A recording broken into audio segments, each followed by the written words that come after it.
Today I want to show you how to make half square triangles. It is a great quilting block, and we're going to start with scraps.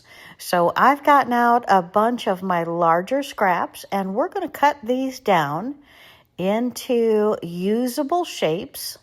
And of course, scraps can be challenging in all of their different cuts, depending upon what you have previously used that fabric to create. But today, this beautiful fabric is going to turn into half square triangles to make some pretty cool blocks, if I do say so myself.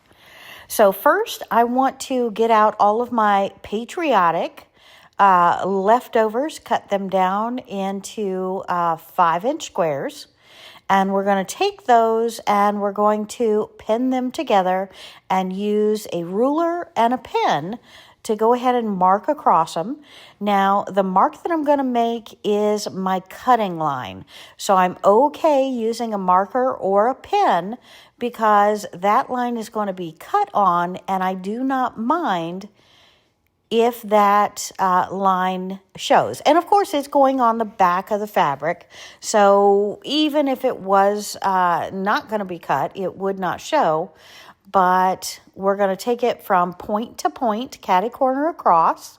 And I like to put at least one pin, if not 2 pins, in the fabric to hold it perfectly steady. And by putting this line here, I'm going to be sewing a 1/4 inch on either side of my line.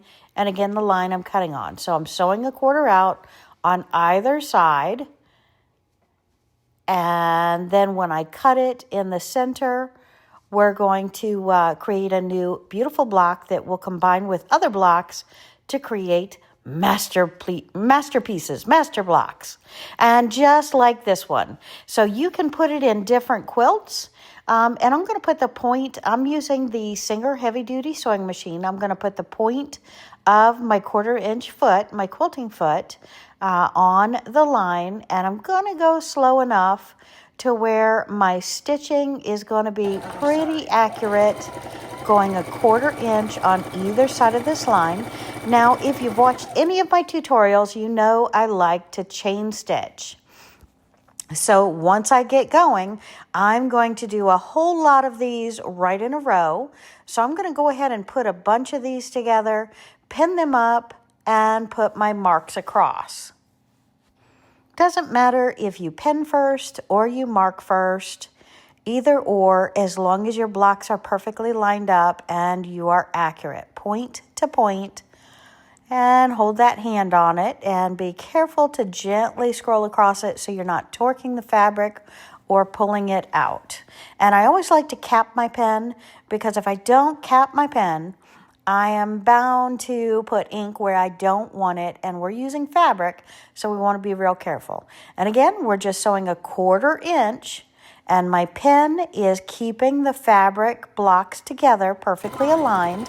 And these are great for beginner blocks. So if you want to make something spectacular and also practice your straight stitch, this is a great way to just follow a line, go slow as you can, and just practice.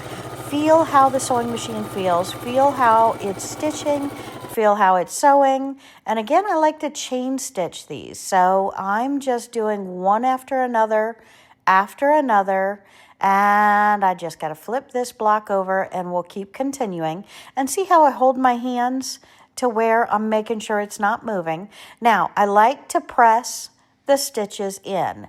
It locks them in, it makes them more sturdy. And then I'll take them to the cutting board. I will cut them, and then we'll come back over and press them open. Here at the cutting board, you want to make sure that you're always accurate and you're always safe. So we're going to use a ruler and cut point to point. We're just going to line it up on the corners and cut right on that line that we previously did it. And again, if you hit that subscribe button, you watch my tutorial on blade sharpener, you'll find out how to keep your rotary blade forever sharp. So it's really, really great to do that. And just take your ruler. Slow is accurate, and accurate is fast, my friends. And we're just going to stack these all up in a pile, and then we'll take them back over to the ironing board and press them open. And I have my beautiful stack in hand. Love them, love them, love them. And we're going to take them on over to the iron. Make sure that you're only using distilled water in your iron, because you don't want any of those crusty little calcium flakes getting on your ironing board or your fabric. And we are just going to press each one of these open. And I like to grab a hold of a corner and just press it over. So if you get a good steady workout on this, I'll do 3 or 5 of these and then throw them to the side and press some more open. Now, how I'm going to lay these out to make the blocks, yeah, we'll figure that out after we get them all pressed and get back over to the sewing table. But see how I grab that? Just grab a corner, flip it open, press it back. And that way your seams are always going to the same side if you're using the same color each time. And of course, we have a lot of different leftover patriotic fabric that we're using from a patriotic quilt that we made. And these are just fun frou-frou blocks. And I'm going to be making a lot of patriotic lap quilts and patriotic quilts. So I think I'll make a bunch of these. All right, and I'll meet you back over at the sewing table. Once we're all pressed, we're back at the table. And we want to lay these blocks out. And kind of like every other block, you want the opposite color touching. So just set a bunch of these out. You want the points in the middle. And sometimes they are like a miniature little puzzle to play with. And now we're going to sew these blocks together. So you might want to trim them first, or definitely trim them once we get them put together. And we're just going to fold them in half. I'm going to put them in the sewing machine and sew my 1/4 inch seam across.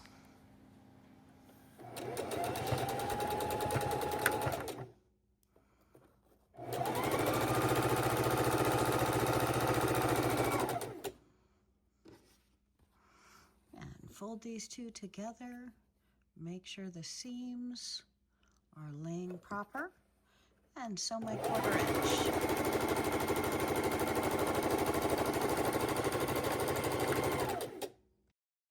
Match the 2 halves that you have. Make sure that they are pressed, that all of your pieces are correct. And this is how it's going to look once we sew that in half. We want to match up our seams, match up our ends.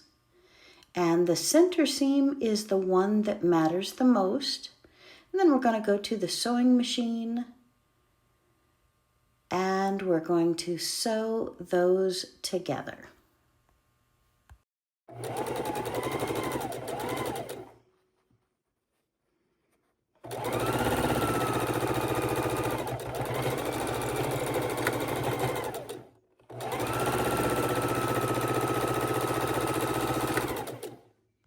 Once you have your blocks sewn together, bring them over to the ironing board, press them.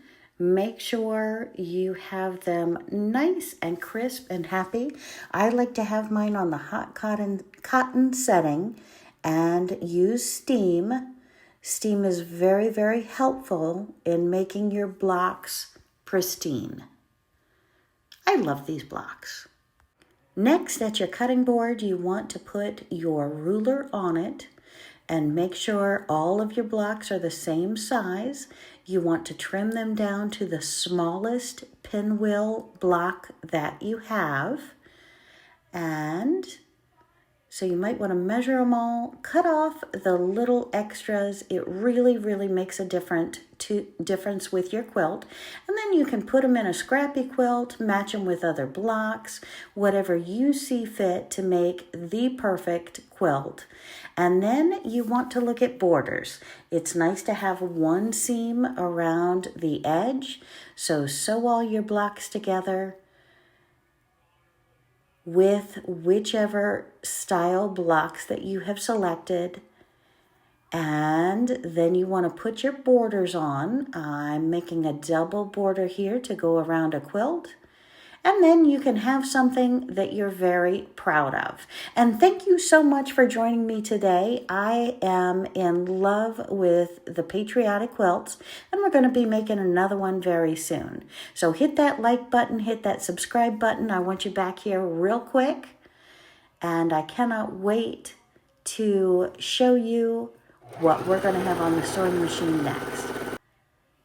Keep creating, keep having fun, and we will see you again here real soon. Hit that subscribe button, ring that bell, and don't forget to leave a comment. Let me know what you want to see next. Have a great day, my friends.